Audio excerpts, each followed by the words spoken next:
Be me, Matilda. 26 years old, work at a local insurance office doing data entry. Not gonna lie, pretty average looking, but I know my worth. Spend most evenings at home reading about social justice and watching documentaries about systemic oppression. Firmly believe that all women deserve respect and equal treatment in every aspect of life, especially dating. Been single for like 8 months because men these days just don't meet my standards. Not asking for much, just want a guy who's financially stable, emotionally intelligent, physically fit, socially conscious, and treats me like the queen I am. Decide to meet up with my friend Sarah at this trendy coffee shop downtown. She's been trying to set me up with her boyfriend's friend Harry for weeks. Just meet him once, she keeps saying. You might actually like him. Fine, whatever. I'll give this Harry guy a chance. Show up to the coffee shop wearing my favourite sundress and feeling confident. Spot Sarah sitting with this guy who must be Harry. He's okay looking, I guess, maybe 5'8", brown hair, wearing jeans and a button-up shirt. Nothing special, but not hideous either. Walk over and Sarah introduces us. Matilda, this is Harry. Harry, meet Matilda. Harry stands up and shakes my hand. Seems polite enough. Nice to meet you, he says with a small smile. We all sit down and start chatting. Within like 10 minutes, I can tell Harry works some basic office job in accounting or something. Drives a Honda Civic that's probably 5 years old. Lives in a decent but unremarkable apartment. I mean, he seems nice and all, but where's the ambition? Where's the drive to be something more? Sarah excuses herself to use the bathroom, clearly trying to give us alone time. Harry starts asking me about my job and hobbies. So, what do you like to do for fun? He asks. I launch into my usual spiel about social activism and fighting inequality. I spend a lot of time educating myself about systemic issues and supporting marginalized communities. I think it's really important that people, especially men, understand their privilege and work to dismantle oppressive structures. Harry nods along, but I can see his enthusiasm fading. That's cool, he says. I mostly just play basketball with friends and watch Netflix, internally cringing at his basic lifestyle. This conversation continues for another 20 minutes. He asks if I want to get dinner sometime. I give him some non-committal response about being busy with work. Sarah comes back and we wrap up the meetup. Later that night, Sarah texts me asking how it went. I tell her Harry seems nice, but we're just not compatible. He's not really what I'm looking for right now. She pushes back a bit.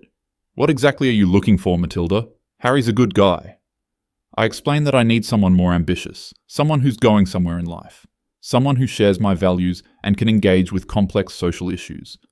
I'm not asking for a millionaire, just someone who has their life together and can match my energy. Sarah goes quiet for a bit, then says, Maybe your standards are a little high. Excuse me, what? I spend the next hour explaining to her why women shouldn't have to settle, why we deserve partners who bring as much to the table as we do. Fast forward 2 weeks. I'm at the grocery store picking up some organic vegetables. Run into Harry in the produce section. He waves and walks over. Hey Matilda, how's it going? We make small talk for a few minutes. He mentions he just got promoted at his job. Still not impressed. It's probably just a tiny bump in salary. He asks again if I'd like to grab dinner. I appreciate the offer, but I don't think we're really a match. His face changes a bit, like he's confused or maybe irritated. Can I ask why? I thought we had a nice conversation. I decide to be honest with him. Look, Harry, you seem like a perfectly decent person, but I'm looking for someone who's more established. Someone who's really going places and has big goals. He stares at me for a moment. Established how exactly? I explain that I want someone financially successful, someone who's passionate about making the world a better place, someone who's physically fit and takes care of themselves. Basically someone who's operating on my level, I finish. Harry's expression is getting darker. Your level? He repeats slowly. What level is that exactly? I can tell he's getting defensive, typical male ego. I just know my worth, that's all. I bring a lot to a relationship and I expect the same in return. Like what? He asks, and now his voice has an edge to it. What exactly do you bring to a relationship that requires a man to be so exceptional? Wow, the audacity of this question. I'm independent. I'm educated about important issues. I have strong values. I'm emotionally mature. I don't need a man to complete me, which means whoever I choose to be with should be worthy of my time. Harry actually laughs, but not in a friendly way. You work at an insurance office doing data entry. You live in a studio apartment and drive a 10-year-old Toyota. You spend your evenings reading articles online and lecturing people about privilege. Where exactly is the high value in that? I'm starting to get really angry now. Who does this guy think he is? Excuse me, just because I don't measure my worth by my paycheck doesn't mean I'm not valuable. I have depth, I have principles, I care about justice and equality. That's worth more than some arbitrary financial success. Harry crosses his arms and his voice gets louder. So let me get this straight. You want a man who's financially successful, but you think your own career doesn't matter. You want someone physically fit, but you avoid the gym yourself?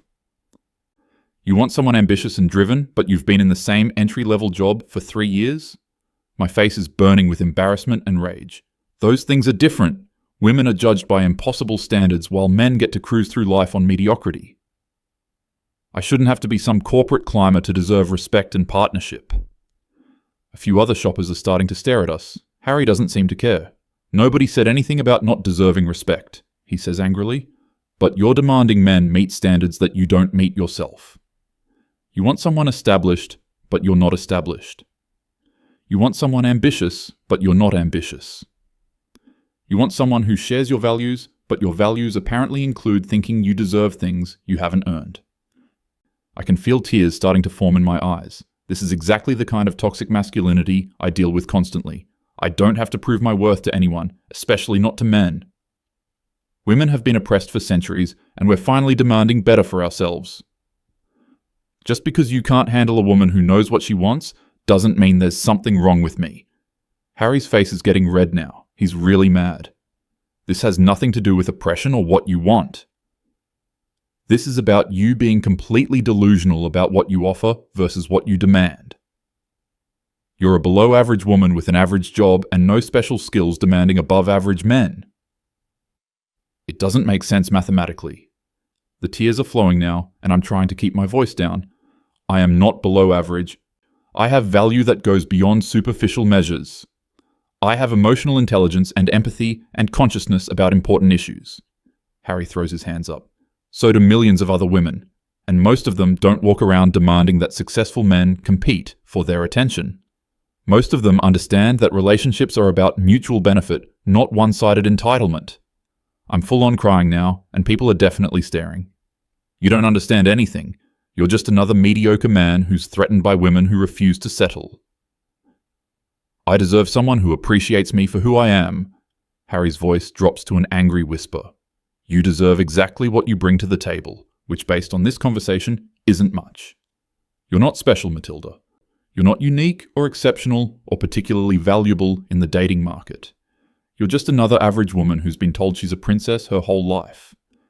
And now, reality's hitting and you can't handle it. I grab my basket and start walking away as fast as I can. You're an asshole, I yell back at him. Drive home sobbing.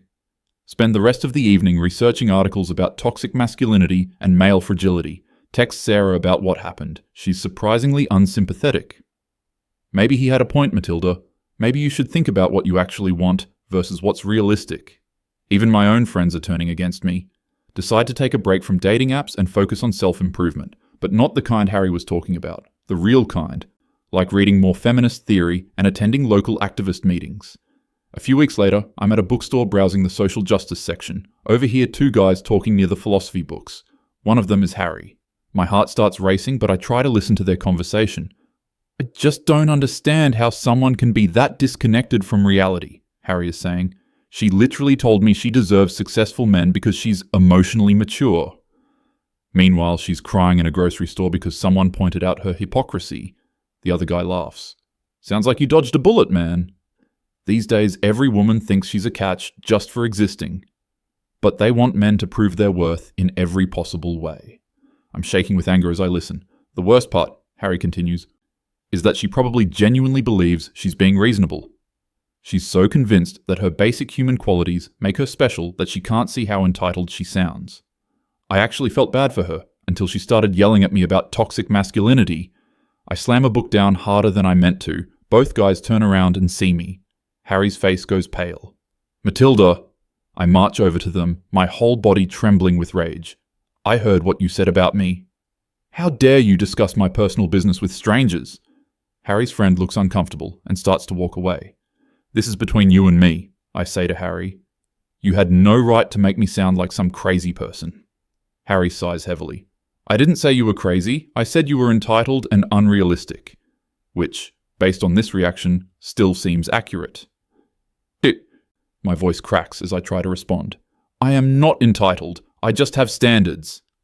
I refuse to settle for less than I deserve. Harry looks around the bookstore, clearly frustrated that we're having this conversation in public again. What exactly do you think you deserve? He asks quietly. Walk me through it. What kind of man do you think you've earned? I take a deep breath and try to compose myself. I deserve someone who's emotionally available, financially stable, intellectually curious, socially aware, physically attractive, and genuinely cares about making the world better. Is that too much to ask for? Harry stares at me for a long moment. For you? Yes, it absolutely is. You want an emotionally available man, but you can't have a conversation without crying or yelling. You want someone financially stable, but you work part-time at an insurance office and live paycheck to paycheck. You want someone intellectually curious, but your idea of intellectual engagement is repeating things you read online. You want someone socially aware, but you can't even be aware of how your own behavior affects other people. You want someone physically attractive, but you put zero effort into your own appearance or fitness. And you want someone who cares about making the world better, but all you do is complain about problems without actually solving anything. Each point hits like a physical blow. I'm crying again, but I'm also furious. That's not fair. You don't know anything about my life or what I contribute. I volunteer, I vote, I educate myself about important issues. I am making a difference. Harry shakes his head sadly. Matilda, you volunteer maybe twice a year at events that make you feel good about yourself. You vote for candidates who tell you what you want to hear. And you educate yourself by reading articles that confirm what you already believe. None of that makes you special or particularly valuable as a partner. I can barely speak through the tears. Why are you being so cruel to me? I never did anything to hurt you. His expression softens slightly, but his voice stays firm. I'm not trying to be cruel. I'm trying to give you a reality check that apparently nobody else has. You asked me what level you're operating on. I'm telling you. You're operating on the level of an average person who thinks she's exceptional. And until you understand that, you're going to keep being disappointed. I wipe my eyes with my sleeve. So what? I'm supposed to just accept any man who shows interest in me? I'm supposed to lower my standards and settle for mediocrity? Harry runs his hands through his hair, clearly exhausted by this conversation. I'm not saying settle for mediocrity. I'm saying be the person you want to attract. If you want a successful man, become successful yourself. If you want someone fit, get fit yourself. If you want someone ambitious, develop some ambitions beyond complaining about inequality, but don't demand that men be everything you're not and then get mad when they expect something in return. The logic of what he's saying is starting to penetrate through my anger, but it feels wrong, like I'm betraying everything I believe about self-worth and female empowerment. That's not how it should work, I whisper. Women shouldn't have to prove themselves to be worthy of love and respect. Harry's voice gets gentle for the first time.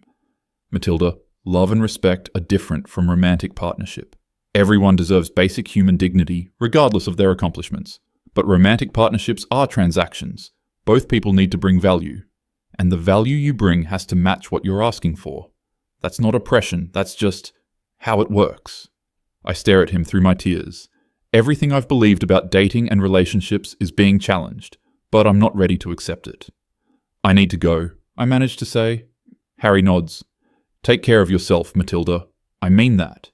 I practically run out of the bookstore. Spend the drive home replaying every word of our conversation. By the time I get to my apartment, I'm oscillating between rage and something that might be self-doubt. Look around my small studio. Really look at it for the first time in months. It's messy. I haven't deep cleaned in weeks. My exercise bike is covered in laundry. My meal prep consists of frozen dinners and takeout containers. Sit down at my laptop and open my dating profiles. Really read through what I've written about myself. Looking for someone who's emotionally mature, financially independent, and shares my passion for social justice. I'm a strong, independent woman who knows what she wants. Not interested in hookups or games, only serious men with ambition need apply.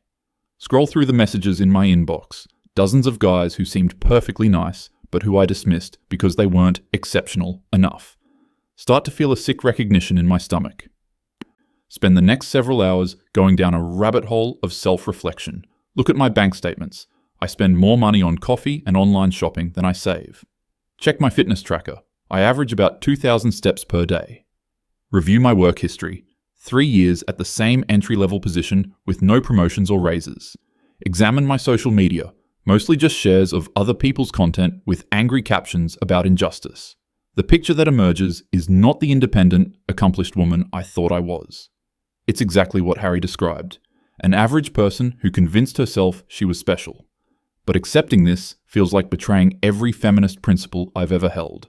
If I acknowledge that I need to improve myself to attract better men, doesn't that mean accepting patriarchal standards?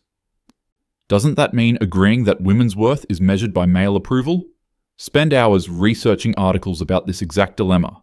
Find pieces that support both sides. Some feminist writers argue that women shouldn't have to change for men. Others acknowledge that everyone needs to bring value to relationships. Feel more confused than ever. Decide to call my sister Emma for perspective. She's married to a successful lawyer and always seemed to have her dating life figured out. Emma, can I ask you something about relationships? Sure. What's up? Explain the whole situation with Harry, leaving out some of the more embarrassing details. He basically said I'm demanding men who are out of my league. Do you think that's fair? Emma is quiet for a moment. Matilda, what did you do to prepare for marriage when you were dating? What do you mean? I mean, what did you work on about yourself to become the kind of woman a good man would want to marry? The question catches me off guard. I don't think I should have to change myself for anyone. I'm fine the way I am. Emma sighs. I didn't ask if you should have to change. I asked what you did change. Because I can tell you what I did. I learned to cook well, I got in shape, I developed interesting hobbies, I worked on my career, I learned to manage money. I became someone who added value to a man's life, not just someone who expected value from him. Feel defensive immediately. So you're saying women have to transform themselves to be worthy of male attention. That's exactly the kind of internalized misogyny that keeps us oppressed. Emma's voice gets firmer. Matilda, I'm saying that everyone, men and women, should work to become their best selves. My husband also worked on himself. He got fit, he advanced his career, he learned to be emotionally supportive. We both became people the other wanted to be with. That's not oppression, that's just being a responsible adult. Hang up feeling even more confused. The rational part of my brain knows Emma and Harry are probably right, but it feels so wrong to admit it. Like I'm letting down every woman who fought for our right to be accepted as we are. Decide to take a few days to process everything. Avoid dating apps and social media. Instead, focus on work and daily routines. But I can't stop thinking about what Harry said, especially the part about being an average woman who thinks she's exceptional. Start paying attention to my co-workers and how they talk about relationships. Notice that the ones in happy marriages all seem to have put effort into becoming attractive partners. They're in shape, they have interesting lives, they contribute financially to their households. Meanwhile, the single ones who complain about men all sound like me. Always talking about what they deserve rather than what they offer. Always frustrated that good men aren't interested. Always explaining away rejection as male inadequacy. This realization hits like a truck. I am exactly the stereotype I never thought I was. I am the woman who demands everything and offers little. I am entitled, spend the evening crying, but for different reasons this time. Not because someone was mean to me, but because I finally see myself clearly. And it's not a pretty picture. The next morning, I make a list of everything I want in a partner. Then make a list of what I actually bring to a relationship. The gap is enormous. I want a man who earns 6 figures. I earn $31,000. I want someone physically fit. I haven't exercised regularly in 2 years. I want someone emotionally mature. I cry and yell when challenged. I want someone with ambition. I've been in the same job for 3 years without trying to advance. I want someone socially conscious. My activism consists of sharing articles and complaining. Stare at these lists for a long time. The evidence is undeniable. I have been completely delusional about my dating market value. Harry was right about everything, and I called him an asshole for telling me the truth. Feel humiliated and angry, but mostly at myself. Spend the next week in a weird emotional state. Part of me wants to double down and insist that I shouldn't have to change. Part of me knows that change is exactly what I need. The rational part wins out when I really think about what I want. I want a loving, stable relationship with someone I respect and admire. and I want him to respect and admire me back. For that to happen, I need to become someone worthy of respect and admiration, which means Harry was right. I need to become the person I want to attract. Decide to start with the easiest changes. Sign up for a gym membership. Start meal prepping healthy food. Begin looking for better jobs or ways to advance at my current one. Enroll in an online course to develop some actual skills. Also start examining my political beliefs more critically. Realize that a lot of my social consciousness has been performative. Sharing articles without actually understanding the issues. Attending rallies without doing any real work. Talking about change without creating it. This is painful to admit, but necessary. Begin volunteering regularly at a local food bank. Not for the social media posts, but because it's actually helpful. Start donating money instead of just demanding that others donate. Slowly, over the course of several months, I begin to change. Lose some weight and gain some muscle. Get promoted to a slightly better position at work. Develop some actual knowledge about political issues instead of just slogans. Create a budget and start saving money for the first time in my adult life. Most importantly, I stop focusing on what I deserve and start focusing on what I can offer. After about 6 months of this work, I run into Harry again at the same grocery store where we had our first confrontation. This time, I'm dressed better, feeling more confident, and shopping for ingredients for an actual meal I'm going to cook. He sees me and approaches cautiously. "Hi Matilda, how are you doing?" I take a deep breath. "I owe you an apology, Harry." He looks surprised. "You were right about everything you said. I was entitled and delusional and completely disconnected from reality. I've spent the last 6 months working on myself, and I wanted to thank you for the wake-up call." Harry's whole demeanor changes. "Wow, I wasn't expecting that. How have you been?" I tell him about the changes I've made, the weight loss, the job advancement, the volunteer work, the financial responsibility. "I finally understand what you meant about becoming the person I want to attract. It was humiliating to realize how wrong I was, but it was necessary." Harry smiles genuinely for the first time since I've known him. "That's really impressive, Matilda. It takes a lot of courage to change like that." We talk for a few more minutes. He tells me about his own recent promotion and some volunteer coaching he's started doing. The conversation is easy and pleasant, in a way it never was before. When we're about to part ways, he hesitates. "Would you maybe want to get coffee sometime, just to catch up?" I feel a flutter of excitement, but also caution. "I'd like that," I say. "But Harry, I want you to know I'm not the same person you met before. I'm still working on myself, and I probably always will be. But I finally understand that relationships are about mutual value, not just demands." He nods approvingly. That's all anyone can ask for. We exchange numbers and make plans for coffee the next weekend. As I drive home, I reflect on how much has changed. 6 months ago, I was an entitled woman demanding exceptional men while offering nothing exceptional myself. I was so convinced of my own specialness that I couldn't see my obvious flaws. I thought feminism meant never having to improve or compromise. Now I understand that real empowerment comes from becoming genuinely valuable, not just demanding value from others. Harry taught me one of the most important lessons of my adult life, and he did it by refusing to coddle me or pretend my delusions were reasonable. I'm grateful for his honesty, even though it was painful to hear. Maybe especially because it was painful to hear. The truth usually is.